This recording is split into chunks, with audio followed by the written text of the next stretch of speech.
आइए चर्चा की शुरुआत करते हैं। यहाँ पर बहुत दिलचस्प रिएक्शंस बच्चों से भी मिल रहे हैं और नेताओं की तो क्या ही कहिए, बीच बीच में अपने मजे इधर उधर की चुटकी ले रहे हैं। जब इनके हक में बोले तो वो अच्छा है, वो देश का नागरिक है, जब इनके खिलाफ बोले तो ऐसे ऐसे ही रिएक्शन इधर से भी आता है। लेकिन अजय आलोक जी, आज बड़ा सवाल ये है कि आप लोग ये कह रहे थे कि हम भाई लोगों को सुझाव दे रहे हैं, ये दे रहे हैं, वो दे रहे हैं, लेकिन यहाँ से होते होते उनकी जेब पर भी आपके हाथ पहुंच गए हैं, कीमतें बढ़ गई हैं। कीमतें बढ़ी तो ऐसी स्थिति को आप किस तरह से कहेंगे? और जो जनता को अपना ज्यादा पैसा देना पड़ेगा वो पूछेगी नहीं कि काहे भाई हम काहे दे? अंजना जी, ये आपके और आपके सारे दर्शकों को पता है कि ये युद्ध शुरू हुआ 28 फरवरी से, और 28 फरवरी से ही पूरे वैश्विक कीमतें बढ़ने लगी थी। और 28 फरवरी से लेके आज तक, यानी आज हम खड़े हैं 15 मई, आज सुबह कीमतें बढ़ी हैं मात्र 3 रुपये पेट्रोल और डीजल पे, विच इज़ 3.2 और 3.4%।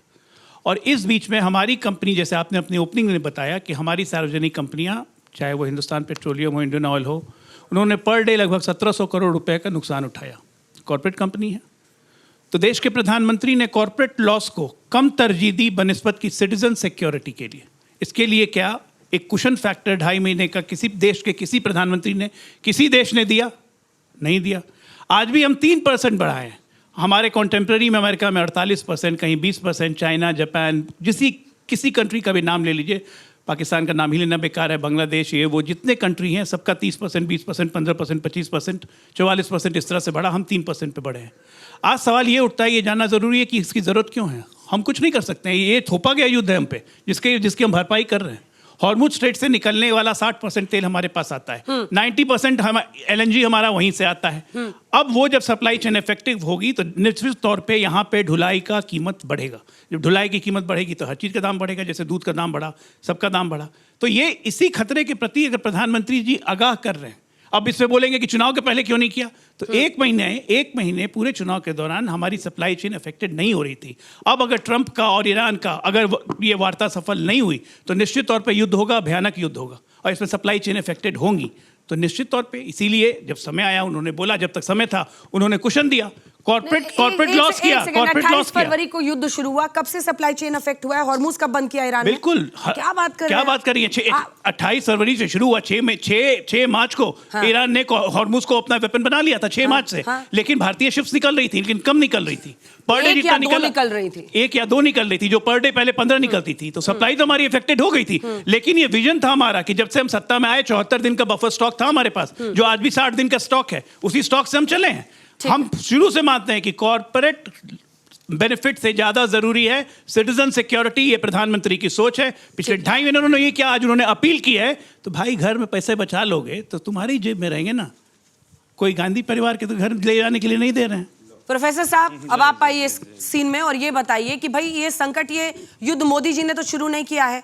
अगर इसका भी श्रेय आप लोग बता दें कि मोदी जी ने युद्ध शुरू करवाया तो समझ में आए। अब ये वैश्विक संकट है, अनेकों देश, अमेरिका से लेकर हर देश, अमेरिका जैसा देश जिसका तेल सप्लाई प्रभावित भी नहीं हुआ, उसने भी कीमतें बढ़ा दी। सबने इसको मौके की तरह इस्तेमाल किया कि कैसे वो कीमतें बढ़ा दें। और भारत में अगर इतने पीरियड का कुशन मिला है, आपको सिर्फ और सिर्फ संकट में भी मौका देखना है क्या? एक कहावत हमारे यहाँ है कि खेत खाए गदहा, मार खाए जुलाहा। यही हाल हो गया है। इस देश में सस्ता जब तेल रसा से मिल रहा था, नयारा और रिलायंस एक कंपनी है जो सस्ता तेल रसा से लेकर के और यूरोपियन मार्केट में बेचा और 30 लाख करोड़ से ज़्यादा का रुपया कमाया है। अभी तक उसकी कोई चर्चा नहीं हो रही है। वो उस समय जब सबसे सस्ता 70 से 80, बल्कि 70 से कम था, जब पिछले 4 साल पहले तक तेल इंटरनेशनल मार्केट में $70 प्रति बैरल, तब भारत के एक भी व्यक्ति को, जितने यहाँ बैठे हैं या जो सुन रहे हैं, किसी को 1 पाई का लाभ नहीं हुआ, दाम में कटौती नहीं की गई। किसको लाभ हुआ? कंपनियों को लाभ हुआ। देश की सरकार ने लोगों के जेब से 44 लाख करोड़ रुपए, कितना? 44 लाख करोड़ रुपए की लूट मचाई 10 साल के अंदर। आज ज्ञान क्या दे रहे हैं? अमेरिका में बढ़ गया, इंडोनेशिया में बढ़ गया, वहाँ तुर्की में बढ़ गया। भैया आपके यहाँ क्या क्यों नहीं बढ़ा? सच्चाई ये है, 4 मई की बात इन्होंने सच की है। 4 मई से पहले सब चंगा सी था, क्योंकि चुनाव था। 4 मई के बाद चुनाव जैसे खत्म हुआ, मोदी जी को एक बड़ी आत्मज्ञान हुई। भाई त्यागी पुरुष हैं, उन्होंने कहा त्याग करो, अब आप लोगों को त्याग करना होगा। त्याग कहा उन्होंने, खाने का तेल, पकाने का तेल, चलने का तेल, जनता का तेल त्याग करो। त्याग करना है आपको। सोना चांदी से मोह माया क्यों रखना भाई? गहने होने में उलझने का क्या मतलब? उसका भी त्याग करो। विदेशी यात्रा में जाने की क्या जरूरत है? जो छात्र विदेश में पढ़ रहे हैं वो लौट आए। त्याग करो, देश के लिए त्याग करना होगा। और जहां तक त्याग की बात है, खेतों में किसानों का तो आमदनी बढ़ी नहीं, यूरिया नहीं मिल रहा है। नेचुरल अब खाद की जरूरत है, तो आप नेचुरल गोमूत्र, यूरिनल जो भी है उसको अपना नेचुरल अपनाइए, स्वाद अच्छा रहेगा। ये मोदी जी ने कहा है और इसको स्वीकारना पड़ेगा। अब देश के हित में है ये। अब आप लोग कह रहे हैं कि अच्छा सुनिए, 1000 करोड़ रुपए का, एक सेकंड, 1000 करोड़ रुपए का, एक सेकंड, आप ही से पूछिए। उसी को मैं, अरे सुनिए ना, 1000 करोड़ रुपए का। अरे भाई हम अरे बोल लो थोड़े हैं इतना तेज तरार। हम लोग देखिए लिख उक कर लाते हैं, कितना पॉइंट बचल बा? लेते हैं लास्ट लास्ट बटे तनिसा और दिया समय ज्यादा ना ले हम। नॉन बायोलॉजिकल प्रधानमंत्री भाई, उन्होंने यदि कोई बात कहा, कोई बात कहा तो उसको तो मानना पड़ेगा। ये आपका पॉइंट था। त्याग उन्होंने कोई आज से नहीं किया। आप कहिएगा कि त्याग तो ऐसा नहीं। बच्चे मेरे लिए ताली बजा रहे हैं, ऐसा नहीं कि जनता आपके लिए नहीं बजा रहे हैं। नहीं, आपके लिए ही ताली बजाते हैं। अरे उनको फर्क नहीं पड़ता कितनी बार एक ही बात सुनाइएगा। आइए ना असल मुद्दे पर आइए। अरे अब नहीं अजय जी, अरे प्रोफेसर साहब इधर देखिए। त्याग की बात है, रुकिए प्रोफेसर रुकिए ना। त्याग दिला खा रहे हैं महामानव जी का।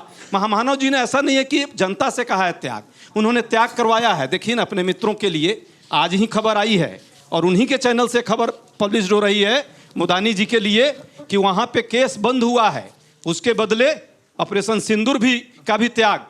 उसके बदले आपने सबने सुना किस तरह से सस्ता रसा से तेल मिल रहा था, अमेरिका ने कहा था उस समय रोक दो, ठीक है, तो उसका भी त्याग कर दिया। प्रोफेसर साहब, 1000 करोड़ रुपए का नुकसान ट्रेड डील का भी कर दिया है। सवाल अभी तो सुनिए, ट्रेड डील में किसानों के हित का त्याग करने का काम किया। मोदी जी ने कम त्याग किया।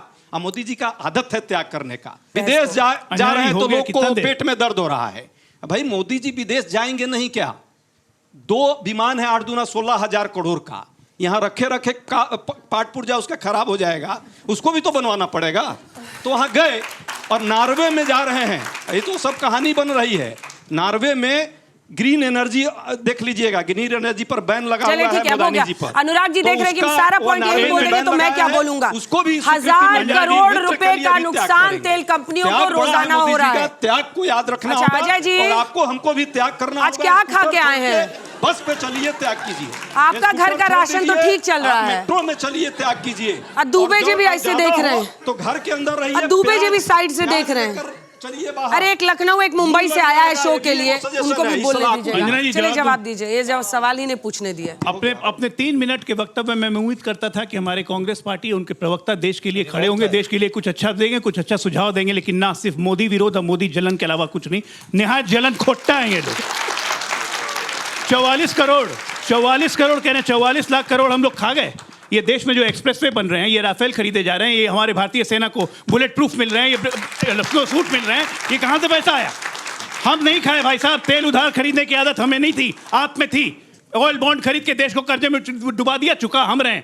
गए वहां ये 44 लाख करोड़ बकवास करते हैं। ये एक सजेशन नहीं आया कि इसमें हम क्या कर सकते हैं। ओमान गए थे राहुल गांधी, अभी राहुल गांधी जी ओमान गए थे, क्यों नहीं ओमान में बात किया कि युद्ध कैसे खत्म किया जाए? किससे मिलने गए थे ओमान? और ये प्राइवेट विजिट थी जिससे जवाब नहीं देते, बकवास करने के लिए खाली यहाँ पे आ गया। अनुराग जी बोलेंगे, 3 लोग हैं।